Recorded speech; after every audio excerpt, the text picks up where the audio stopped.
بسم اللہ الرحمن الرحیم۔ السلام علیکم تمام دوستوں کو رائز نیوز میں خوش آمدید۔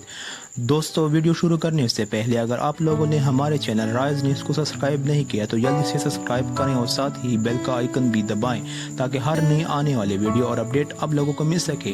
چلو دوستو ویڈیو کو شروع کرتے ہیں۔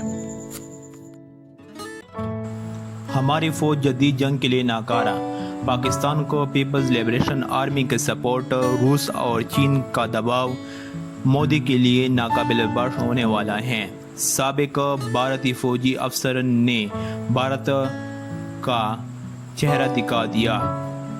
بھارتی فوج کے سابق افسر اور معروف لکھاری پروین سہنی نے بھارتی فوج کی قابلیت کا بانڈا پھوڑ دیا ہے۔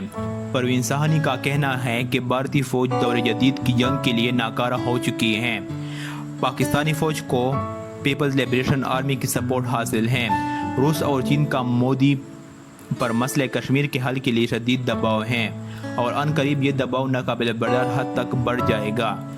بھارتی فوج کے ریٹائرڈ افسر نے اپنے پیغام میں کہا ہے، ہم یہ تو کہتے ہیں کہ ایک اقصائی چین اور آزاد کشمیر پر قبضہ کر لیں گے، لیکن ہمارے ملٹری لیڈرز کو یہ تک پتہ نہیں کہ جنگ کتنی زیادہ تبدیل ہو چکی ہے۔ اس وقت پیپلز لبریشن آرمی اگلے محاذ پر ہے اور امریکی فوج کو ٹف ٹائم دے رہی ہے۔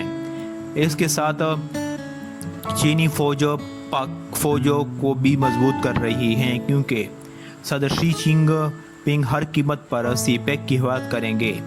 ہمیں صرف اس چیز کی حفاظت کی فکر کرنی چاہیے جو ہمارے پاس موجود ہیں۔ انہوں نے مزید کہا اپنے ٹویٹ میں کہ مودی پر پاکستان سے معنی خیز گفتگو کے لیے چین اور روس کا دباؤ ہے۔ روس اور چین اعتماد سازی نہیں بلکہ مسئلہ کشمیر کا حل چاہتے ہیں اور ان قریب یہ دباؤ مودی سرکار کے لیے ناقابل برداشت ہو جائے گا۔ انہوں نے مزید کہا کہ ہماری فوج انٹیلیجنس آپریشن کے علاوہ کچھ بھی نہیں کر سکتی۔ ہم نے اپنی فوج کو دور جدید کی جنگ کے لیے ناکارہ بنا دیا ہے۔ آج ایک نئے زمانے کی جنگ ہمارے چہرے کو گور۔ دوستو اس ویڈیو کو لائک اور شیئر کریں اور مزید اپڈیٹس کے لیے رائز نیوز کو سبسکرائب کریں۔ شکریہ۔